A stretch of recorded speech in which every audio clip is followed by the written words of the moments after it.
Okay, today we have a very, very, very special episode for you all. Our guest is a unique young man who was part of our initial group of trainees. The OGs. His name is Quinn Jones, and you're in for a treat because Quinn is the type of person that you want to speak with for 4 hours, 6 hours, 8 hours. I think we could have. Yes, but we could have been a Joe Rogan show. It could have been, but we did manage to get it down to an hour and 10 minutes. We did. Yeah. The last 10, 15 minutes of which Andrea stuffed up because my phone was not fully charged and we can't see what it's recording, and the camera that we use is a camera phone and at the moment until we upgrade. Which I'm sure will be next shortly. next week now.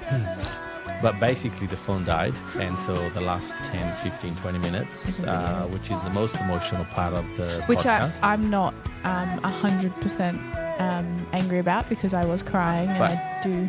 You will hear the audio and you will hear real tears of joy and emotion. And I think it's proud. It's proudness. It's unbelievable. He's an amazing man. I love this guy so much. Like, it's unbelievable. Again, you're in for a great treat. Welcome to Room for All, because this is really what it's about. There's no doubt that Quinn will be back at Hotel Etico in some other capacity in the future. We'll be part of Hotel Etico for life. I just never want to lose him. And I don't think he ever will. So that is today's episode. So we hope you enjoy. Totally unscripted. Completely unscripted. And it's on a special day for me because it's my birthday. And so we have a couple of toasts during the show, and we'll do another one now. Yeah. And enjoy. And this is, I will say that I've loved all of our guests. But for me, this one was really raw. This was really special. And to do it on your birthday, I think. Very special. Very special. This is exactly what Room for All is about in this episode. Absolutely.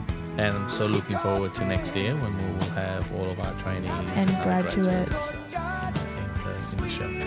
So buckle up and have fun. You're in for a wild ride. Cheers. Cheers.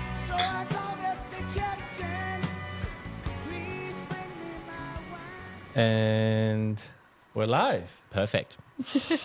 I think. Welcome back to the studio in our library of Room for All for another amazing episode. Fantastic. We're really excited. My name is Andrea Comastri and I'm one of the two hosts, and I'm here with my co-host, Saraya O'Connell. Hello, how are you? I'm good. Today is a bit of a special day. It's your birthday. It's my birthday. We have Quinn here. We have Quinn. Hello. Today. Which it was his birthday last week too. Yes, that's right. So it's the 5th, and what is it today? The 11th, yes. So Quinn is a very, very special guest for us because he's one of the OGs, one of the graduates from the first group, the first intake. OG. Back in 2020? 2021. You started in 2021 and you finished in 2022. And so we're really excited because this is really what it's about. What we do is just... You're going to make me blush. Well, there'll be plenty of opportunities to make you blush. Yeah. So I think we start by doing a toast to your birthday. To me. Yeah. And Quinn. It's his birthday too. No, it's my birthday. Quinn's passed. So I went to breakfast with Quinn on his birthday, so we didn't toast. Cheers. It was my birthday first. Okay, so happy birthday, Quinn. Thank you. Happy birthday. Welcome back. And that is very sweet. It is sweet. It is sweet. You're right. It is actually sweet because I asked. No, it's not sweet. It's dry. It is sweet. It's not very dry. It's Prosecco. So for everyone out there, Prosecco means dry. So in Italian, it's called Prosecco Sonnino from King Valley, and it's stocked in our bar. Fresh, zesty, sparkling white. Sweet. Balances subtle citrus and pear notes. It's the pear notes that make it sweet. And fine, soft bubble. Definitely it's not the driest. So pears are sweet. Yeah, that's right. That's right. So what I'm hearing was Quinn was right in our previous conversation. It's his birthday, okay, so So we let him be right. Yes. Okay. you're right. It was quite dry. Very dry. I have the feeling that this episode will be an extra level of banter. Well, it's good because Quinn is very good at banter. And, I mean, a couple of our trainees are very good for banter. The new Quinn is good for banter. There is when no I first new. met When I first met Quinn, he wasn't good for banter. Ooh. Very Well, let's go shy. then. I don't know what reserved. the old Quinn was like. I don't remember. That's a good thing. Amazing. Let's talk about that, Quinn. So, So we normally ask the first question is, who is Quinn? yeah. Who are you? Who are you? Tell us a little bit about you. We're starting this already. Yeah. Yes. Oh, go on Straight then. in. Okay. Who is Quinn Jones? You want me to do like the whole thing?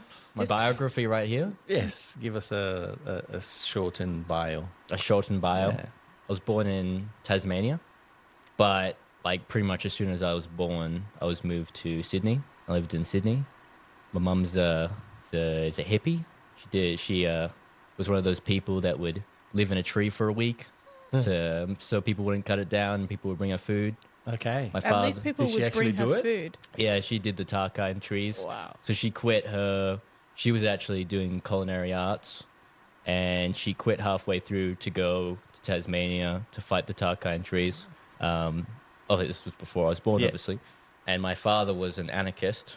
So Wow, there's what a a bit of an combination. anarchist family. My father was pretty famous. He was known for he was known for being in the Rumjacks, which was a pretty famous band. They did Poland Woodstock 2013 or something. Ooh. 300,000 people. It's on YouTube. Woodstock. And he was also known for the Australian movement. What was it? Punks for West Papua. That was a movement, a charity sort of movement thing where they played music. There's a documentary on it, I think.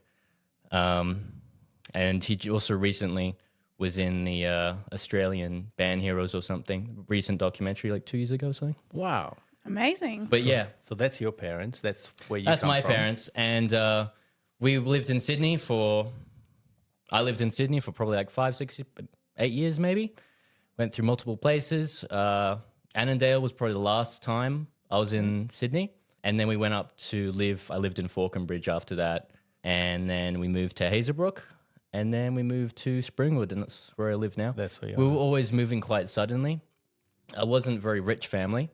My mom, right now at the moment, well, probably since Sydney, she has a diploma in Chinese medicine. So she has her own business. Runs her own business. Yeah, Anna does Chinese medicine. And my father was obviously in a band. So they didn't make any money because she was brand new.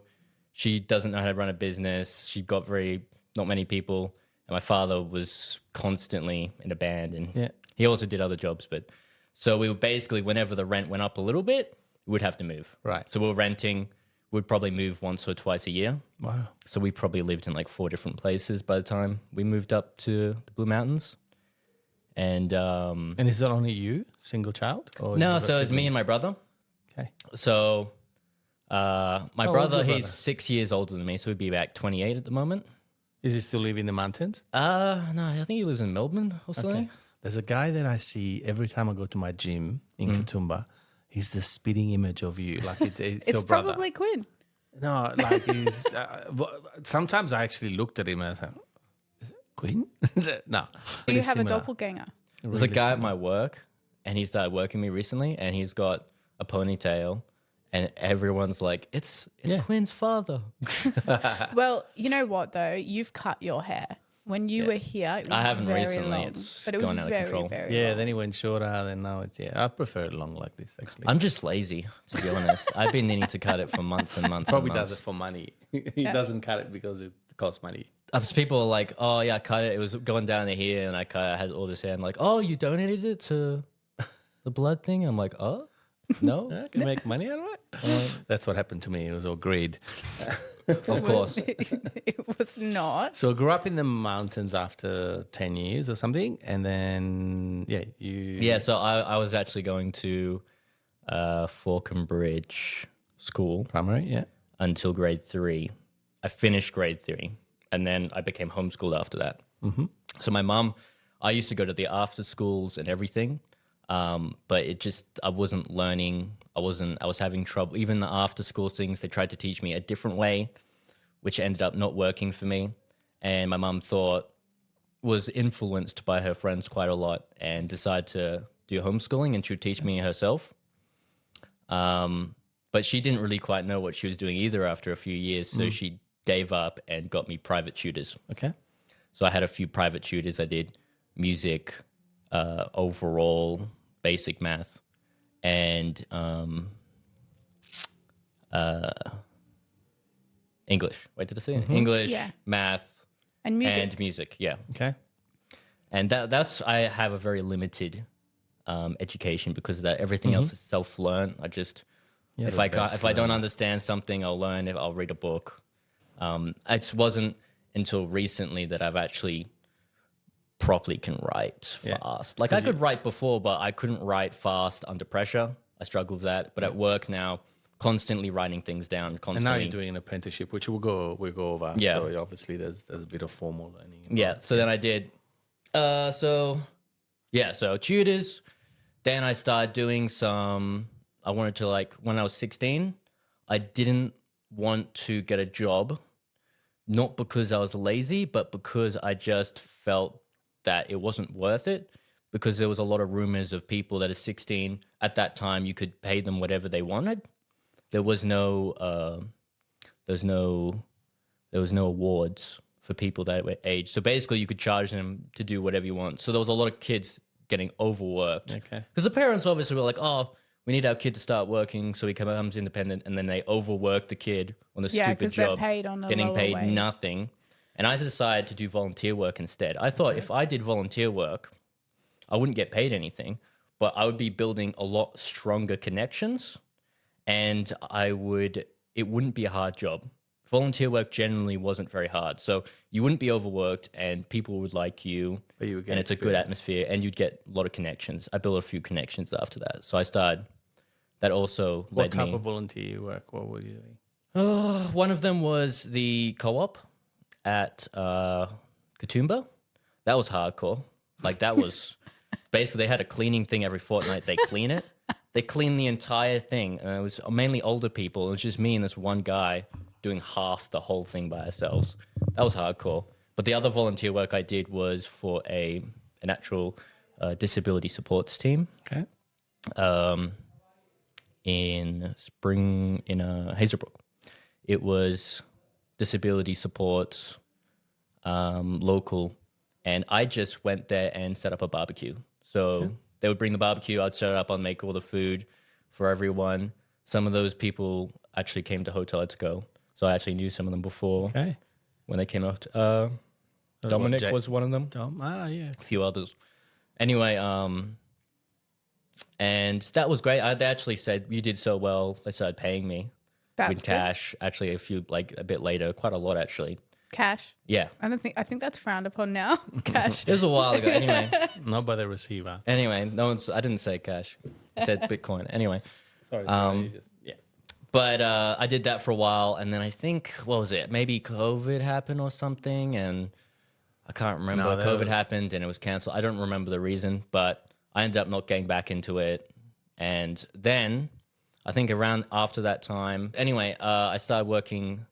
I think I don't remember how I got to Able To, but then So Able To, for those that are listening, are a service provider here in the Blue Mountains. They do fantastic work, plan management, support coordination, and a few of our community initial access. graduates, trainees came. They from came Connection. 2 nights ago for their Christmas party. Yeah, they had 50 people here. But Nice. yeah. They were the original. Yeah. They were the original before anyone else. That's They're right. a great They started it. organization. When I first met up with them, it was 2 people, and we were sort of their business was behind a shop. Yeah, right. Yeah. Like It in was this husband weird- and wife. Yeah. It was really small, and then now it's massive. It's and they've huge got because 100 people want good support.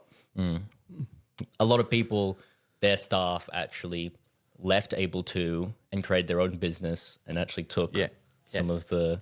Anyway, it was Again, frowned upon. anyway controversy. I probably shouldn't be So- talking about it. So, Quinn, how did you find out about Hotel Etico? Was that through Able To? That was through Able To. So Patsy and Sam were working at Able To along. Yeah, it was Patsy and Sam were working at able to, and they also started working at And Hotel Patty Etico. and Sam used to work here. That's right. Yeah, That's and right. they said they started mentioning it, and they gave me this big, massive book that I didn't read. I think it was this thick or something, and it regarded everything because it It would have answered all your questions. Etico hadn't actually started yet. No.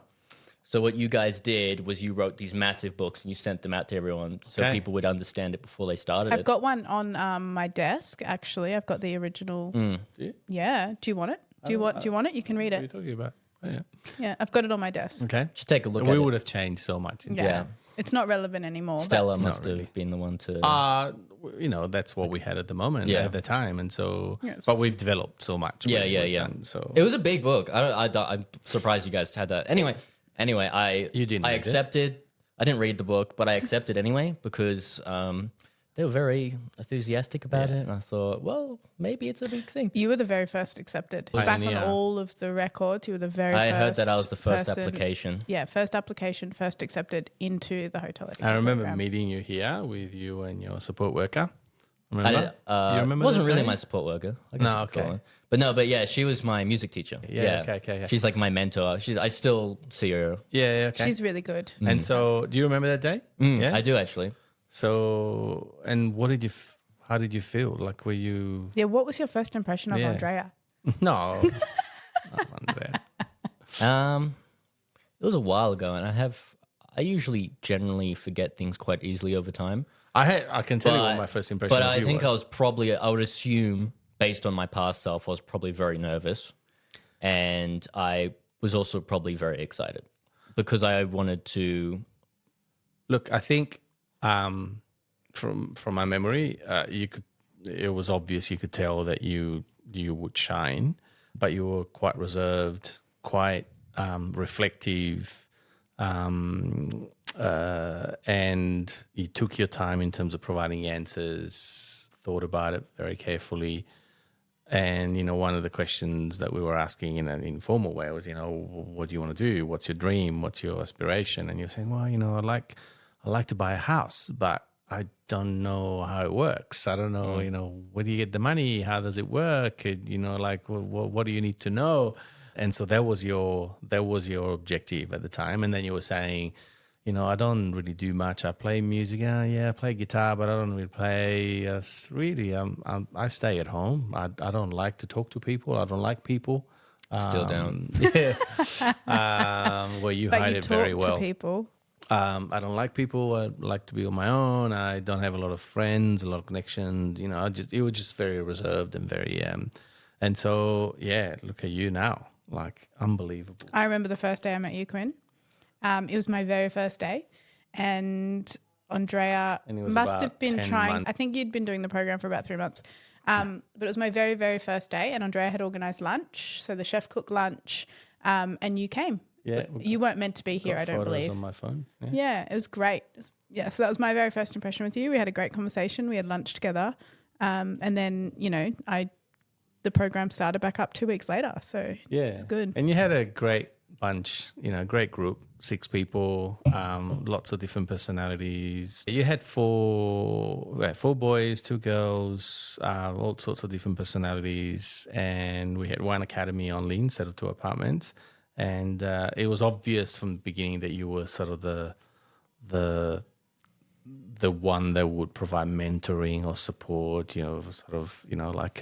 reassure I think, people, yeah, because the others, quite a few, had sort of lots of different personalities, up and downs and emotions and stuff, and you was just calm. It was sort kind of like that at the level-headed. start, but by the end, it wasn't like that anymore. No, it wasn't. A lot of them were themselves; they were independent. Yeah, Yeah, absolutely. 100%. Absolutely. But I think at the start, I was so focused on getting things right, whereas they were trying to figure out where they were. Yeah. It wasn't necessarily. They were more focused. They was kind of distracted. Yeah.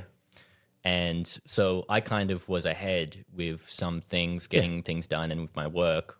And obviously, they took that as a reason to make me their mentor in some ways, or at least in ways when they were confused. They would From be an like, emotional what should point we of view, do? yeah, you're much more balanced. But I also yes. think you still hold that. You still hold that mentor position. Like Yeah. the other day, Kale you spoke to Kale because he wants to work in the One of our kitchen current trainees. and yeah. he wants to be a chef, and they really look up to you. He loved I it. look up to you. The feedback we got was Yeah, amazing. yeah.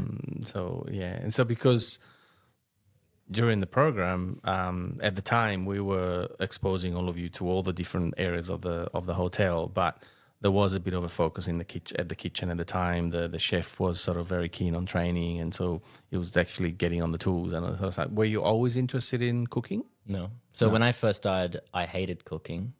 And the first thing I wanted to do was work as floor staff because I really hated talking to people, and I was very socially awkward and I was very shy, and I wanted to face my fear by jumping in the deep end. So I said I wanted to go work on the floor first because I said to myself, well, if this place needs to work, if I truly want to change myself, I need to do what I think I can't do and face my fears.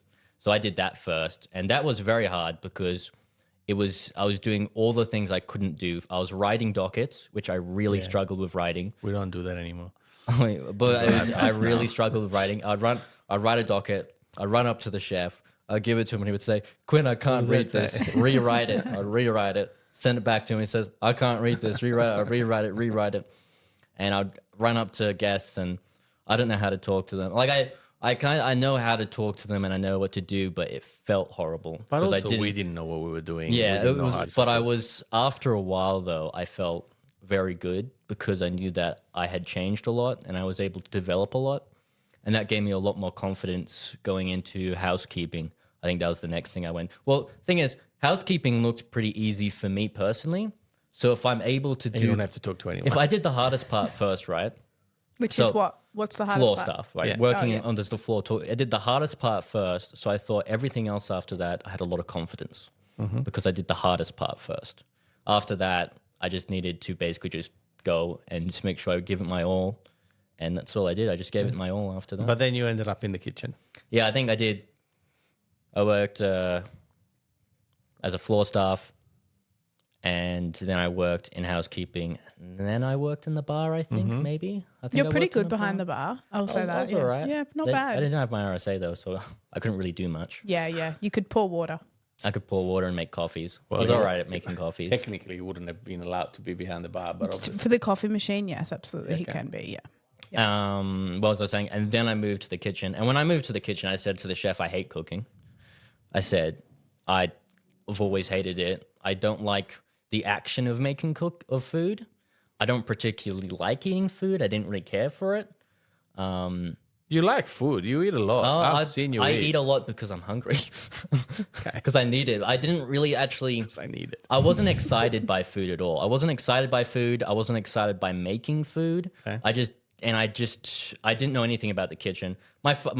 Going back to my parents, my father worked in kitchens and he told me lots of horror stories. He wasn't a chef. He was just someone that worked in all those shady places.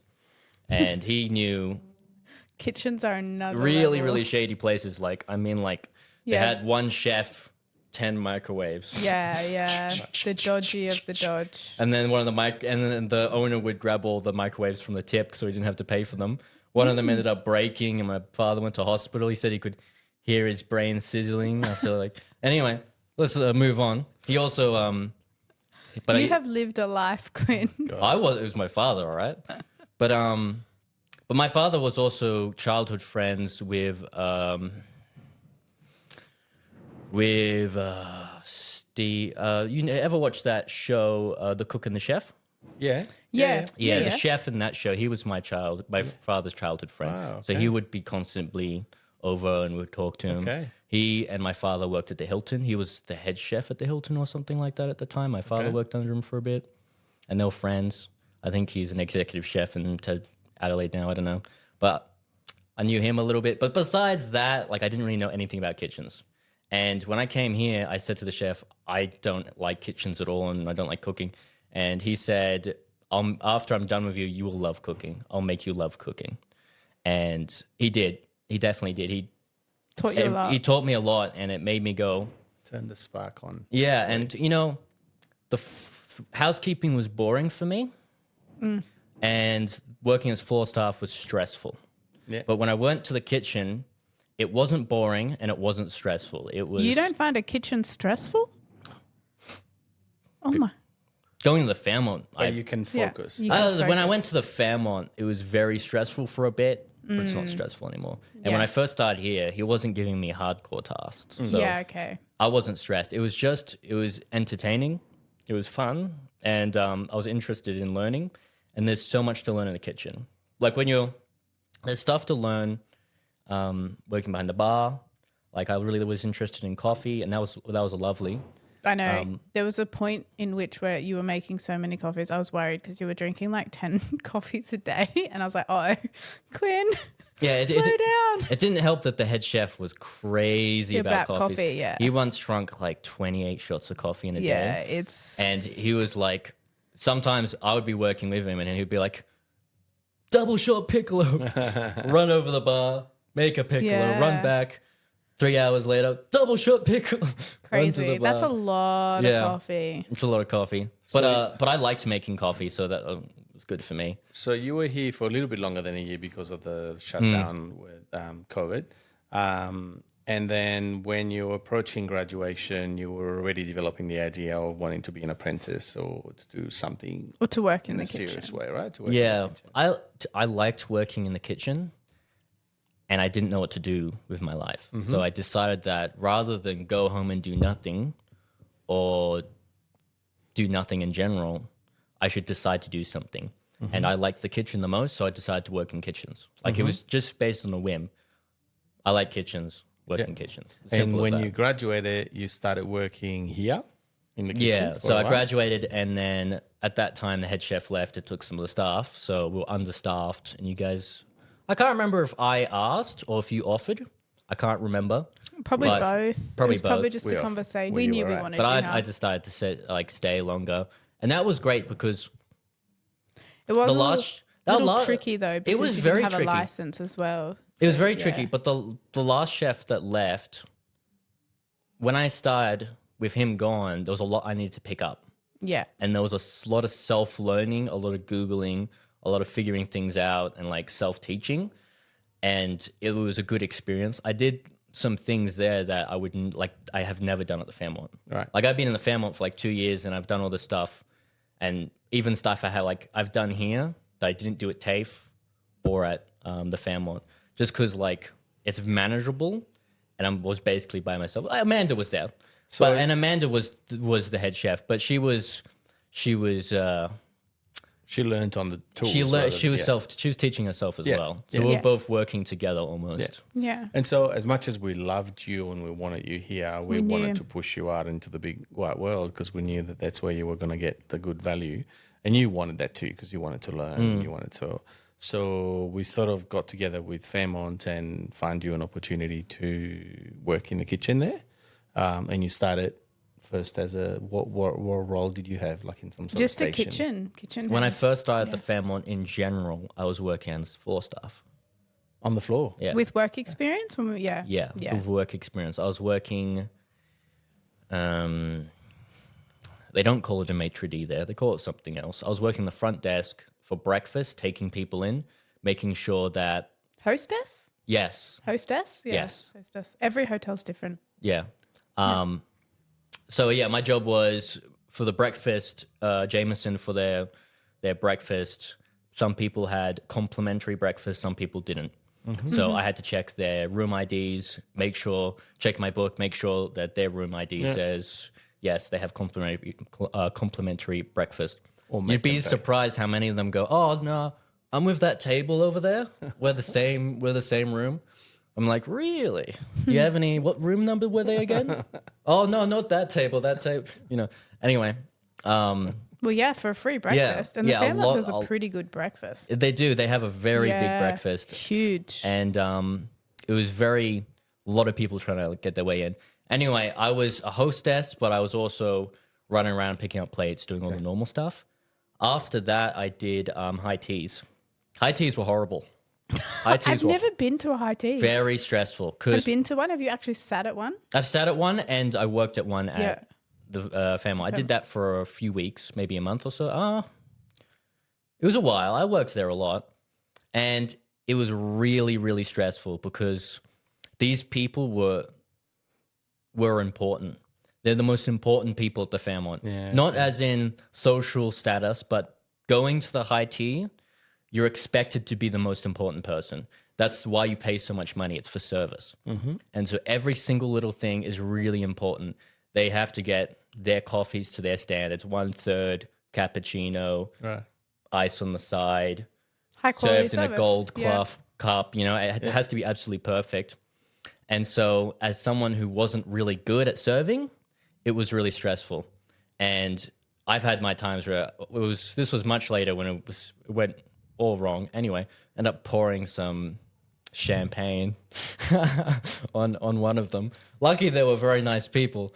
But yeah, it was very good learning experience because I learned how to properly serve a table to a really high level.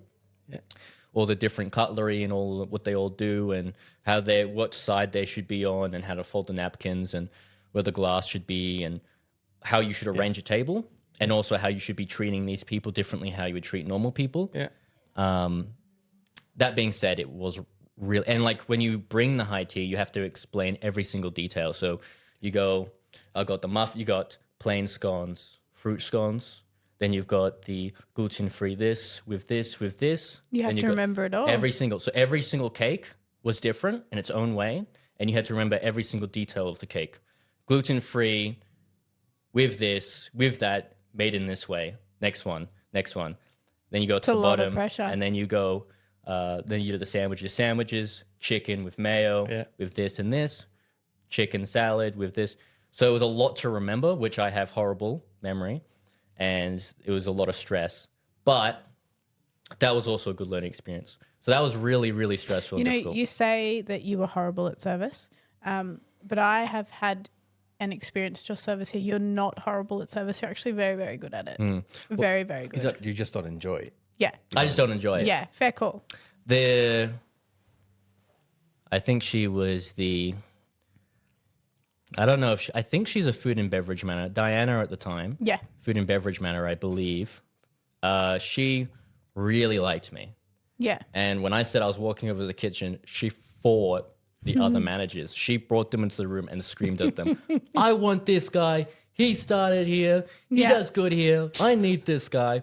Like for every week, she was fighting them. Yeah. Until this day, every time I see her, she goes, I know this guy.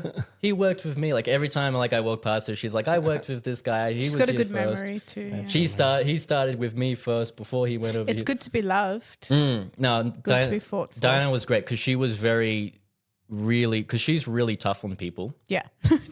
But also, I was okay with that because I wanted to learn. And so she was willing to push I wouldn't everything. say she's tough. I'd just say she has high standards. There's a quality of service that is expected. But yeah, she's pretty tough. She's tough. She's tough. Yeah, right. Yeah, okay. Yeah, she's tough. You're a great learner. So Yeah. you're the But best learner I've ever met. So funnily enough, I went from high teas after that to working pastry high teas. So I actually made the high teas. So from one way to the other. And that was, I worked in pastry. I think it was breakfast pastry. And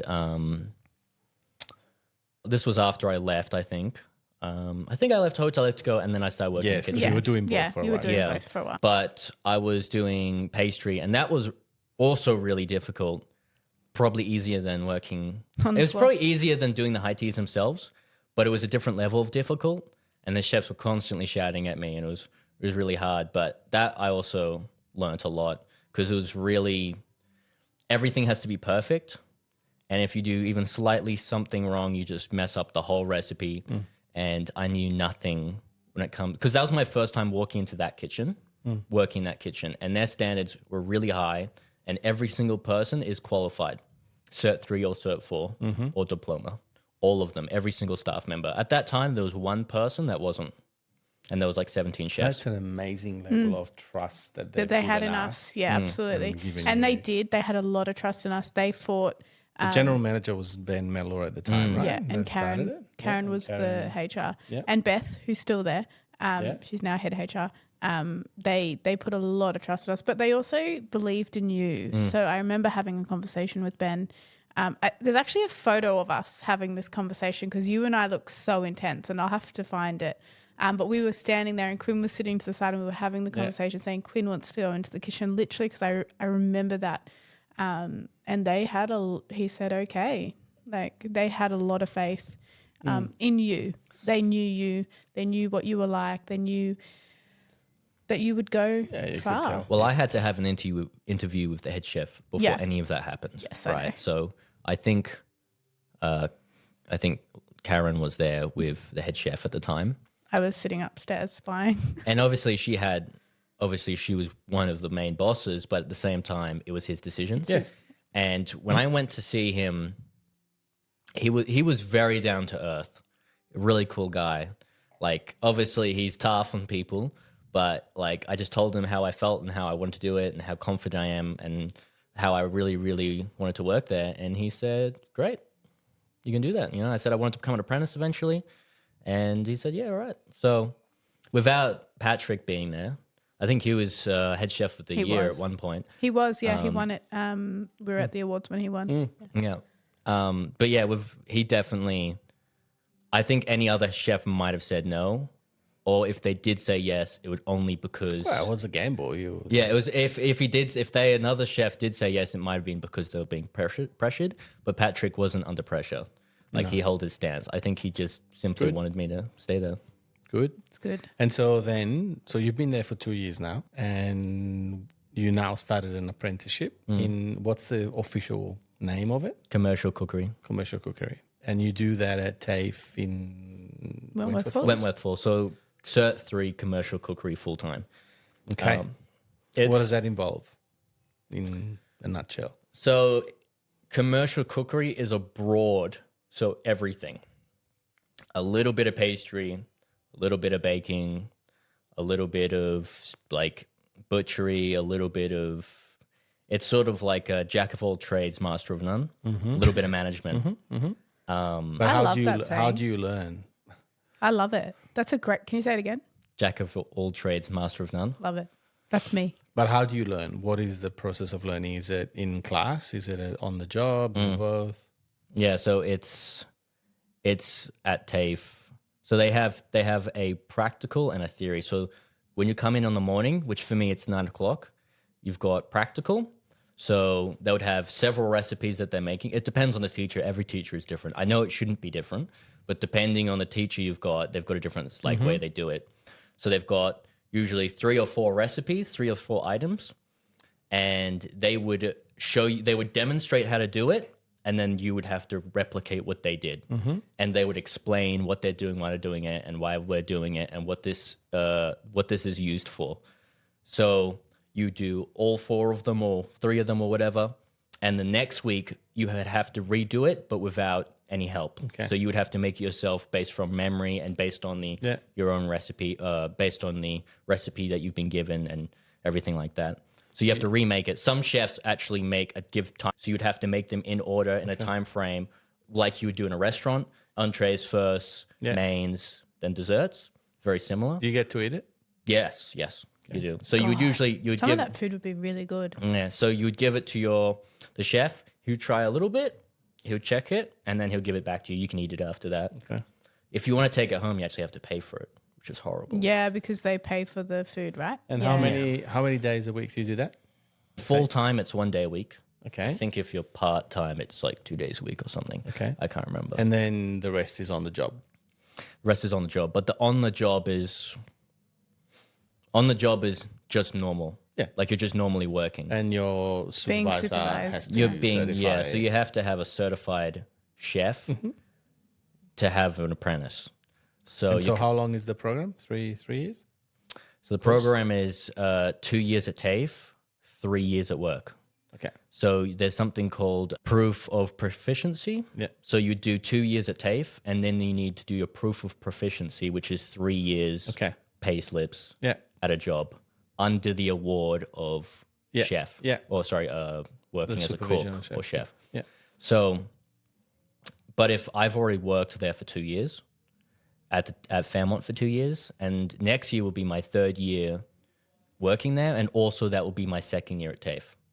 So I should be able to just, as soon as I finish TAFE, I should be to like instantly say, yeah, I got my 3 years of proficiency. Nice. So Are you into cooking shows? Do you watch cooking No. shows? No. My family was quite poor. We didn't have TV Right. or internet. And now, yeah. you don't watch MasterChef or No. all that sort of stuff. No, not really. No, we didn't get internet until I was 14. You didn't get what? Internet until I was 14. How old are you, Quinn? 22. What a great story. It's not finished No, because there's no. so This is many just other the professional accomplishments. bit. I know that's just the professional bit. I want to talk. There's a few things because you said something to me very interesting the other day when we were at breakfast. And we're already up to 40 minutes, well, give and take. I could talk to Quinn all day, every day. Yeah, I know. You said something to me the other day, like you've got goals, right? So your goal, Andrea, the first day you met him, you said you wanted to buy a house, which you have bought a house. You've bought 2, which is unbelievable. So you worked out how to do it. Yeah. Because that was your big question mark at the beginning. Yeah, so I was basically, I can't remember when I started doing it. Probably somewhere between, I was working here. Yeah. And you I saved started- every bit of money, right? I saved everything, yeah.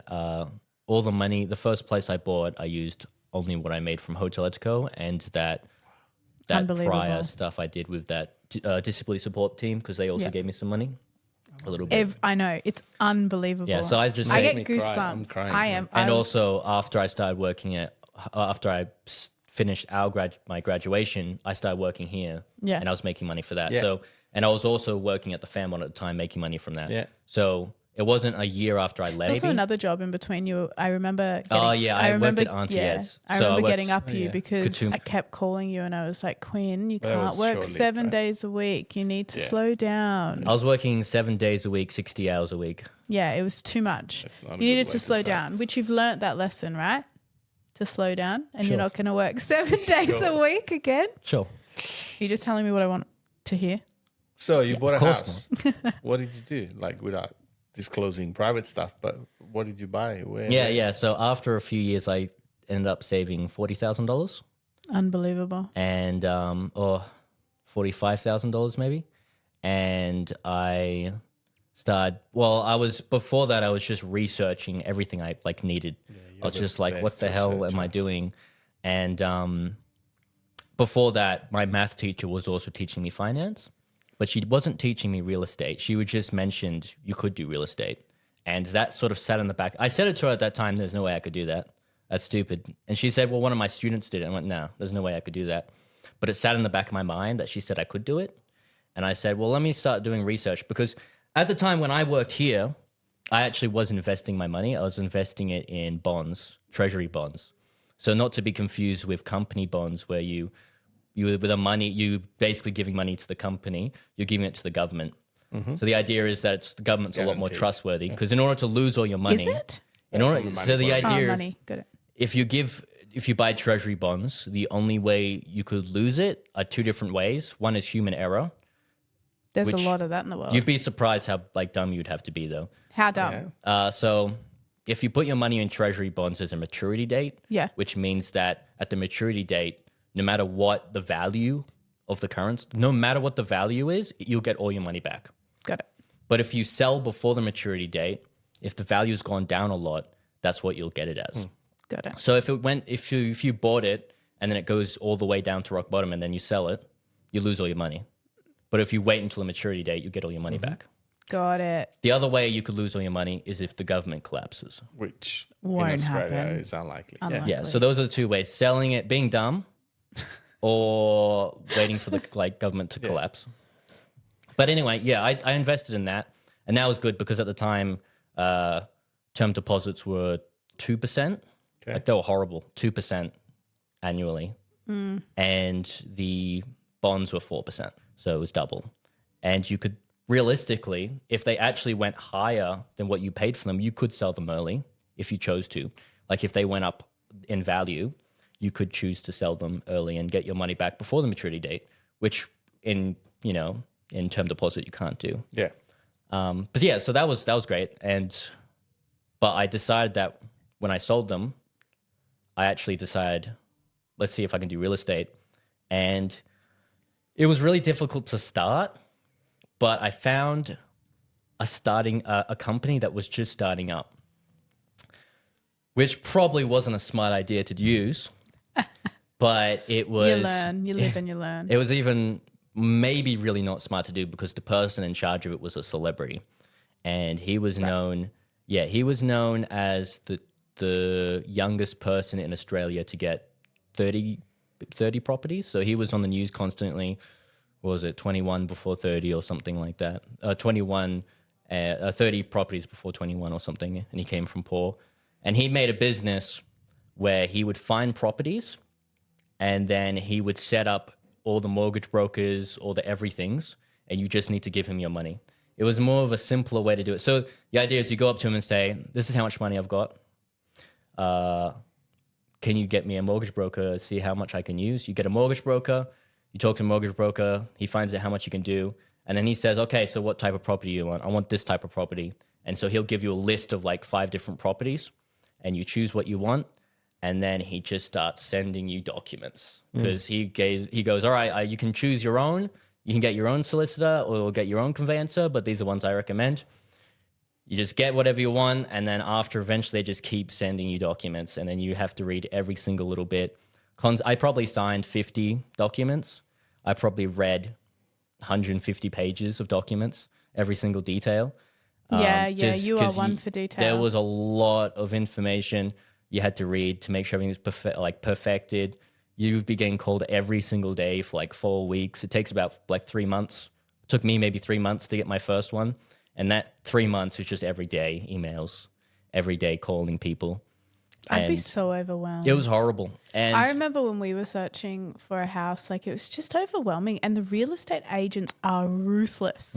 They call, they text, they call, they text, they call, they text. Like they are full on. We get calls now all the time saying, do you want to sell?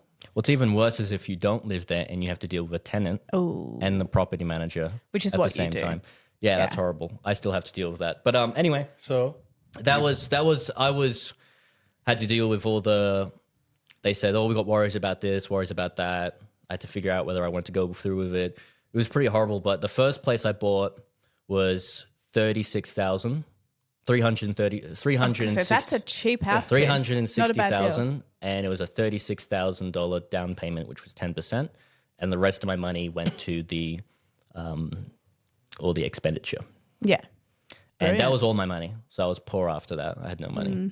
Lucky you had a job. Yeah. And then because probably 2 years before I started Hotel Etico, my father died. So I got it wasn't an inheritance, but it was actually a life insurance.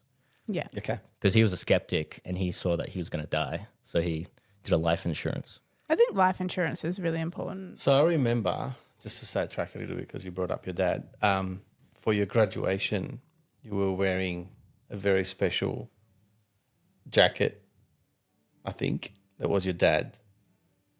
You were wearing a blazer that belonged to your dad.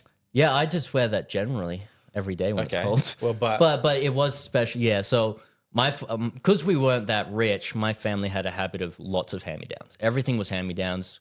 I don't think I ever bought anything, and they probably never even bought anything. Everything was hand-me-downs. And whenever my father grew out of something, he would give it to me, and these were expensive jackets. Yeah, well, These were expensive clothes. So everything I was wearing, until now, of course, was basically hand-me-downs. And at that time, I was working his blazer, which was a really high-quality jacket because he couldn't fit it anymore. So how proud do you think your dad would be of you?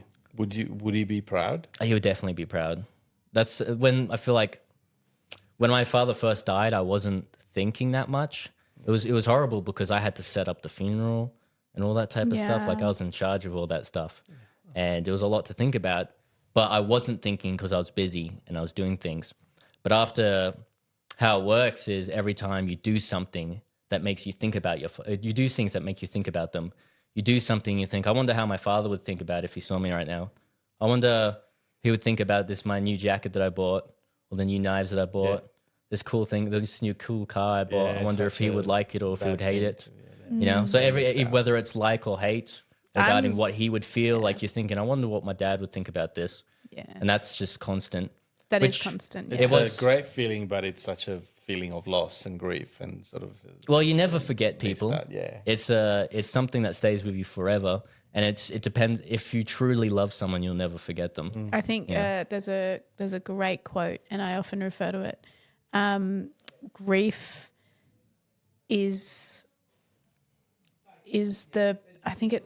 grief is the sign that you truly loved somebody. And it's true, because I know when you go through grief, like I have the same with somebody that died that I was super close with, and I often, if I'm doing well, I'll have that thought of, I really hope I'm making. Missing out, and he's missing out. And actually, I get really angry at that. Like still, like if somebody, like I just think, just really like I'm angry that they're not here anymore. But I mean that goes away. And your mum is obviously very proud of you. She's so proud. She is. Bringing us to another achievement, which I was lucky enough to witness. And I think you got very embarrassed by me and your mum. But I think one of the biggest challenges, obviously, working in a kitchen and working in Lura is having a license. You get around the Blue Mountains, you've got to train. But I remember the first few times you were going there, you said you were once you got lost through the golf course, getting there, you probably don't remember. Oh, yeah. yeah. Like because you're catching a train, then a bike. Yeah. And then you got lost through the golf course and you got there like an hour later, all sweaty or something. So I was, I think I was probably late my first few days working at the Fairmont because I didn't know where I was going. Yeah. And I kind of, I just like. had to walk too most of the time. Yeah, it was a long walk. There weren't really any buses at that place. Still There isn't. Yeah, no, there still isn't. Not I on was the road. walking there and back included. It was 13 kilometers a day. Yeah, that's a lot. But now, which was truly remarkable. So I remember getting a phone call from you and you said, can you check your calendar? I'm booking my P's and I know you want to come. And I was like... First there was a photo with the L's, I remember. So you did get your L's while you were a part of the program here. Yeah. That Quinn said to me the other day, he goes, Saraya, that photo haunts me everywhere I go because it's on the wall here. Yeah. But two, it's been posted online. Yeah, it pops up on my phone. It pops up all the time. But people still congratulate you on getting your L's. Like it haunts you. I want you to think about it. If you go if you're walking up the road and you want to go buy a pie, right? I'm so sorry. And Quinn. people walk past you, don't know, and they're like, congratulations on your L's. And you're just like, Who you're are thinking you? to yourself, I want a pie. I don't want to talk about this. I don't know who you are. I just want to grab my pie and go home. I know. Especially because I don't like bringing attention to myself. Yeah, no, you don't. I haven't told anyone about this podcast, including my family. You've joined the wrong or my group, friends yeah. or anyone I at know. work because I don't really want them to see this just because I don't like bringing attention to myself. No, I know. You're very... Yeah, but I want to be here because I want to be here. Thank you. Aw, Thank you. we want it you means here. a lot to us. And it means a lot to yes, the listeners. L's you got here, which I'm sorry, I promise I will share like maybe your P's photo or something so you can get congratulated on that. But it just shows the community of the Blue Mountains that really believe in us. And then what happened with the P's? So I was so nervous. I think I was just as nervous for you going for your P's than I was going for mine. But you got a call. I got a call, yes. So Quinn said, check your calendar, I'm booking in my P, does this time work for you? And it was amazing. And I wouldn't have missed it for the world. It was something that I would never have missed. And then we go to Springwood for you to get your test. And your mum and I were ridiculously nervous. We were sitting there and like, I don't know if you know this, Andrea, you know this, but Quinn, you have a poker face, like one I've never seen. Like I can't read your mind. Like you have the best poker face. And when you went for your P's test, we were just sitting there and we were watching the window and like we were literally sitting there watching the window. And so you get out of the car and a driving instructor generally has a poker face because they don't tell you if you've passed until you go inside. And so we were like trying to read your body language and we were trying to read his body language and we got nowhere. We were like, this is like, did he pass? Did he fail? And then you passed. And on your first go, might I add, which is unbelievable. I failed my first piece, but you passed and you just looked at us and held it up and your mum and I just kind of screamed really loudly and jumped from our seat. I think we embarrassed you a little bit. Everyone clapped. Everyone, yeah, I can understand why that's embarrassing. Yes. It wasn't embarrassing. That was fine. before it was really hard to get the hours for my Yeah, L's it because is. there was no one to drive me. I had some of the support workers here said, hey, Yeah. on your days off, I can drive you to places and stuff. And Yeah. friends and family did that, but it was really hard for me to get my hours. It took me a year plus. Yeah. It takes some people when some people that do it daily, it takes them a month or something. Yeah. Me, but it took how me many a year hours do you plus. need to get now? It's 120. 20 of which at night. Yeah, 20 I hours only at had night. to get 50. Yeah, everyone keeps telling me Did that. you even have to shows. get any? Shut. I'm an excellent driver. You, however, are not. I would like to point that out. You are not a great driver. I've been driving for much longer than you. Yeah, well, maybe it's time to retire. It's because you're Italian. Yeah. It probably. He just like rides really close to the car in front. Like I'm Oh, yeah, always yeah. I hit my imaginary brake every time he's driving. It My scares me. father drove a lot and he was a horrible driver, but it was mainly because he was just impatient. And it was once That's you. I've been in so many accidents, almost accidents with him, almost like death accidents. And one day it was just like the car battery was dying. I can't remember why. It was dead. It was dying. And every time he changed, put on his indicators, the car would just turn off. So he said, Quinn, We won't indicate. I can't afford a tow truck. So we're going to have to get home. This was nighttime. He turned off all the lights. Said, we'll turn off all the lights. He says, we can't. He says, if we have the lights on, not enough power can get to the spark plug, so the car won't drive. So I'll just turn off all the lights and we'll get home like this. And we're driving and then we got to an intersection. He says, I have to turn on my indicators to get through this intersection. He turns on the indicators. Half the spark plug stopped working in the my car. God. We started backfiring, getting through getting through the intersection, and then got home and he was like, "Yeah, don't She'll do be that." right. Wow. He's like, "Oh, fix it in the morning." Oh my Anyway. god, that would make me so anxious. But yeah, no, my father was a horrible driver, and my mother was the opposite. She was a really, really, really safe driver. So, but yeah, anyway, I was trying to get my L's, and it was really horrible to get my hours. But the people upstairs from the Service New South Wales were able to. Yes, yep, in Springwood. So they're right up above it, and they came out to the balcony and they were waiting for you, which was really great. And they actually had asked, they're like, "Please, is it gone?" And now you bought a car. Yeah. Your own car. So I knew the people upstairs able to, and they said, "Tell me when you're going to do your test. That way we can see you and we can look at you." And so I and they said, we know all these things. If they do this, then you won't get your license. If you do this, anyway. When I did my L's on my test, it was horrible because the guy was trying to pressure me. Yeah. If I sat behind a truck, he would make noises and groan and fucking go faster. Like he would the instructor would try and make me overtake Trip it. you. Wow. He would try and Yeah. pressure me into overtaking the truck. If I overtook the dick. truck, he would immediately fail me. But he was trying to get me to do it. One at The your instru- pace. Yes, the instructor. So he was making all these sounds and groans, and I thought he's going to fail me no matter what. He's just really angry. He just looked really upset. I went to do my parallel park and hit the curb slightly, and but the rest I did fine. I missed one of the. He said turn now, but it was too late, and so I missed one of the things. And he was like, he's making all these. It's Oh my nerve-wracking. god! He's making all these sounds. He was so angry, but I was really calm. You are very calm. And that's probably why he passed me. But I thought I was going to fail. And when I got back, I'm like, yeah, he didn't look that happy. And I think I failed. And You I both walked- just looked like there was we were like trying to read your faces, and Yeah. I was like, what is going on? But then he said, come with me to the front desk. I went, I passed. Because they told me that if they don't pass you, they won't go to the front desk. They'll just say, come back next week. Okay.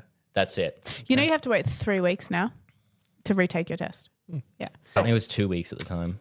So so I screamed and your mum screamed very loudly in Service in New South Wales, and then as we exited, Quinn, what happened? Oh, yeah. And then all the people from Able to upstairs were like cheering me on Screaming and and, clapping. yeah. That's so good. That's so good. Now, Quinn, so just want to ask you maybe one last question each. Oh no. Yeah. Future. So at the end of the apprenticeship, what's your dream? What are you going to be in 5 years' time? What's your dream? Apart from owning 5 properties or more. Well, if he's already got 2, Yeah. So that's not far off. What's your dream? What do you I'm want to more about making long-term goals, which seem not unrealistic, but difficult. Mm-hmm. And one of my long-term goals is making $100,000 a year before 30. Mm-hmm. That's one of my by goals. working or by passive Just income in general. Okay. In So general, $100,000 by a year the age before 30. Before 30.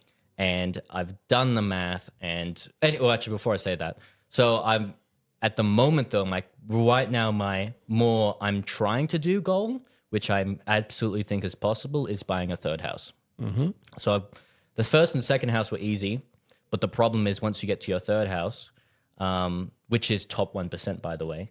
And the reason it's top 1% of people is because People overextend, right? it's because you're in too much debt. Yeah. You've got 2 mortgages. A bank won't Yeah. allow you to get money. So it's become really difficult to buy a third house. But that being said, it's going to take me a while, but at the moment I can. Mm-hmm. It's just a massive pain in the ass. So I'm just, at the moment, that's my goal at the moment. But work-wise? Work-wise, I want to finish my apprenticeship, but that's not a goal. That's just a thing that's going to happen. Yeah.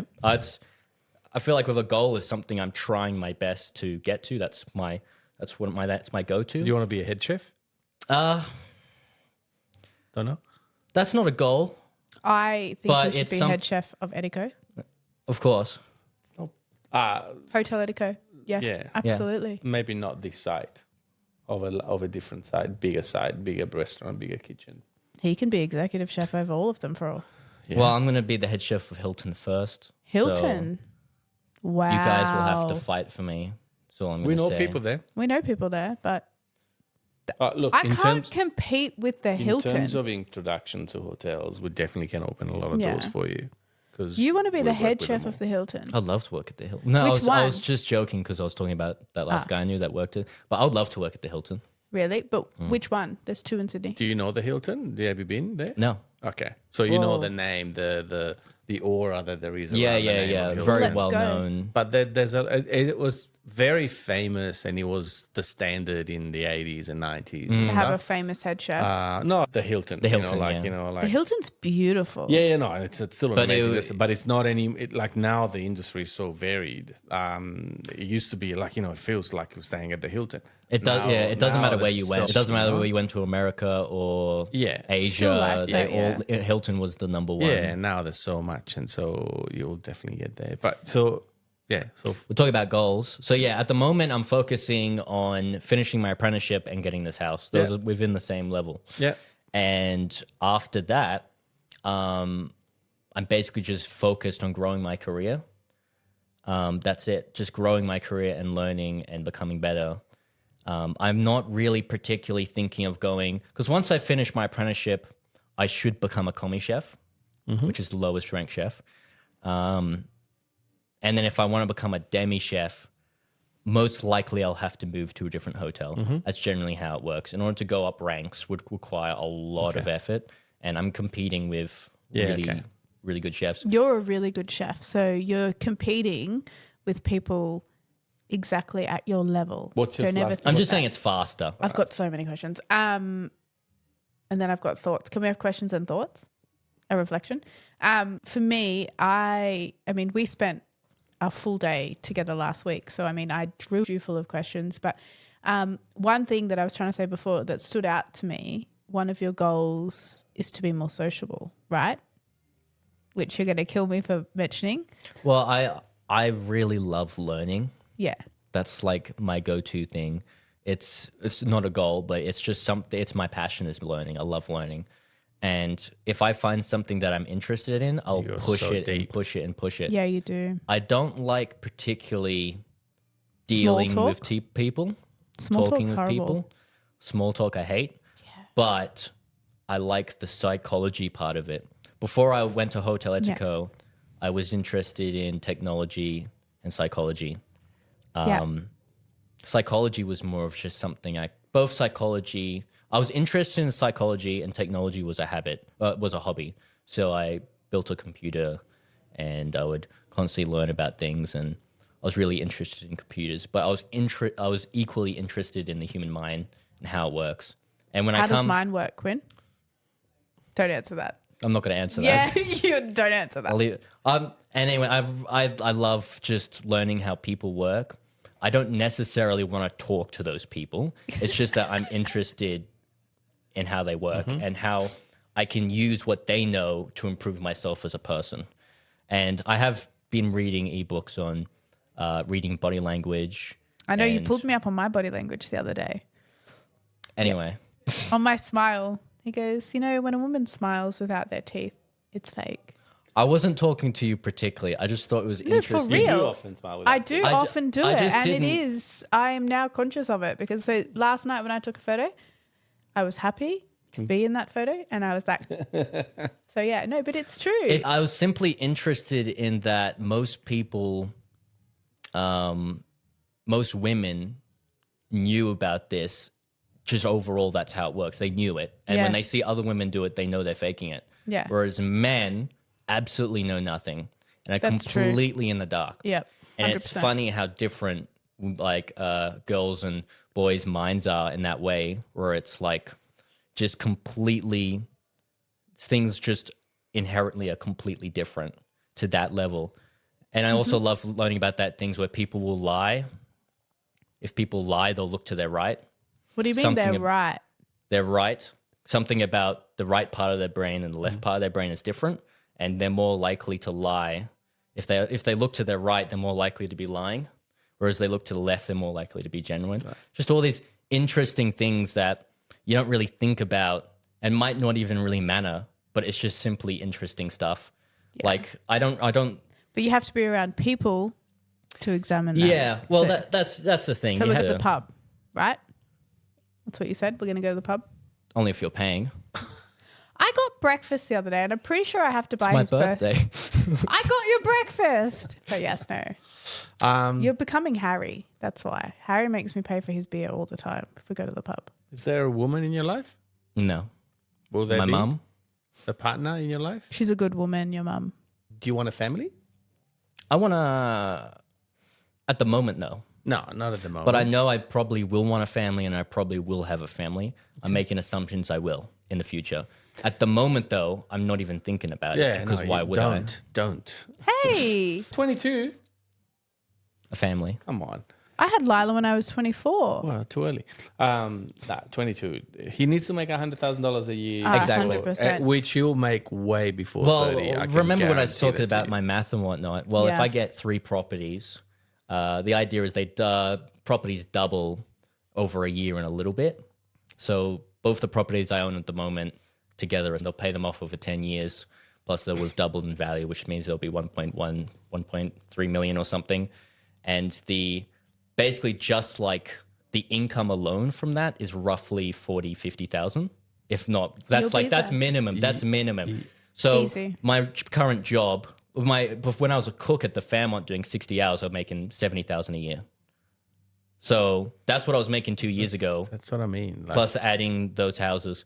That being said, Apprentices apprentice don't get gets paid. Yeah. less, but yeah. yeah, apprentices get paid a lot less. It's you're like gonna be doing- 33% less. But that being said, I still am not making 100,000 a year. So my job, you will make it within 3 years, I can guarantee that's that to you. my goal. Because 100,000 a year is actually a lot of money. It is a lot of money. It's not many people can make that much. And if I can get that, it's just a goal. You know, I just want to give myself a goal. In order to make money, that much money at least, you need to gain skills. It's not just about getting a job and making a lot of money from it. It requires networking to get that job. It requires Yeah, it confidence. It requires a mindset of being confident in yourself. That is unbelievable. I want to be Quinn when I grow up. I want to be Quinn when I grow up, and I'm never growing up, but I always want to be Quinn. But yeah, I always want to be Quinn. it's a long-term goal, but not for the reason of just wanting to make money, but what I would learn in making that goal It happen. will be a proxy of the fact that you are learning and you've learned. And let's say, for instance, tomorrow I could become the head chef of the Fairmont, and I make more than $100,000 a year. I'll make a new goal, Yeah, 200. and 300. it might not necessarily be money, because let's say I get to $100,000 a year and I become very socially impressive. I don't know. If I become impressive in the ways that I wanted to, maybe making more money might not necessarily improve me. I might be fine in that way. I might have to make a new goal in a new way in a different area. So 100,000 is just one of my goals to improve myself as a person. My next goal might be completely different. I have no idea. I haven't thought that far It's ahead. unbelievable. Like I've got tears in my eyes. Yeah, I've been crying the whole time. What's my body language saying, Quinn? I have no idea. I said I'm interested in it, not good at it. I've got reflections. I just want to say, Quinn, and I'll probably cry because everybody knows here I get very emotional. But you inspire me daily, and I don't think I know I've said that to you. Watching your transformation from my very first day here to where you are now, it's unbelievable. It's you and your fellow peers in your cohort in the 6th, the OGs. You brought back my passion for disability, and I just think that that's something I need to thank you for always inspiring me and for always allowing me to embarrass you on social media with the L plates, but also just to be a part of your journey, because I will always be your number one biggest advocate, and I will always help you go wherever. Well, you're you wanna thanking go. me, but Yeah. you know that without you and Andrea, I wouldn't even be here. So I'll just let you remember that. Oh, fuck. Don't cry. I'm really going to cry. And I wasn't going to swear in this episode too. No, yeah. Wowza. Yeah. That's- Thank you, Quinn. My reflection is that I'm just in awe with you. I just think Yeah. you are, and I love learning. I'm glad this episode's coming to an end because now that I I'm love crying. learning, right? You two are very I love similar in that. the love learning. But I love learning. Yeah. his ability to learn, his focus, his passion, is like you're just relentless. I don't know how. I mean, you got can't wait. youth on your side. That's all. I that can't wait helps. to see your every journey. I just excited think for your potential is infinite. Don't forget to have fun. Yes. That is one That's- thing I will always that's be on your important. back about, is to slow down and have fun. And I know every time you see my phone calling and Because you don't need to impress anyone. Right? You're already impressive. So don't forget to have fun. And to have fun means Live your playing, life. going out, Well, having friends. Quinn did agree to travel with Have me a and do public go, speaking. Last week I said, I have a way to get you more sociable. You can come and do public speaking with me Definitely And then don't- I said- I know that you have fun at work. working. You Mm. have fun learning, which that's me as well. But let's not forget to have fun. Yeah. That's very important. And then, I'm sure, like, I could be your father. So I'm We're sure. both Italian. There you go. And I'm sure your father will be Very incredibly proud if he I'm was very still proud. with us. So I think that you can tick that box. And yeah. Now, Thank you. And I'm learning a lot from you. I've learned a lot from you. You're just amazing. And I want you back in some sort of capacity. So yeah, we'll, he promised me that yeah, he would in come. many ways. Yeah. And then let's have dinner tonight. Yeah, Birthday so dinner. we are wrapping up. So let's wrap it up because it's Andrea's birthday dinner and I'm crying and I hate crying in public. I'm one of those ugly criers. But yeah, let's wrap it up. So Yep. Quinn, thank you for coming. Thank you for having me. And I promise not to tell any of your family that you've done this, and it will only go on the social media that we have. L plate photo. No, let's put the P's. Let's put the P photo. You know what? Promise me you'll put the P photo because people need to stop congratulating you. Well, you know, I actually think I'm ready to go on my greens. I'm pretty sure. All right. Oh, I can we just- get a photo in front of the greens? I join Saraya in thanking you Yes. for We are everything, but incredibly in proud of particular you. being here today here with us. And as for us, let's keep making room for all. And keep fighting for inclusion. Cheers. Cheers. Yeah. Do you have any left? Yeah, one I more don't. cheers. The- Sorry, we didn't point out that Quinn has got the So we've actual. got the boss, the lady boss, And what's yours? and the I've got the effing fucking- boss. Yeah. Say that again, Quinn. What was it? I'm not saying it again. You made me say it once already. You are the Cheers boss. to everyone. And 100% will always be. You are a boss. I'll Thank say. you. Welcome to the Hotel California. Such a lovely place, such a lovely place, such a lovely face.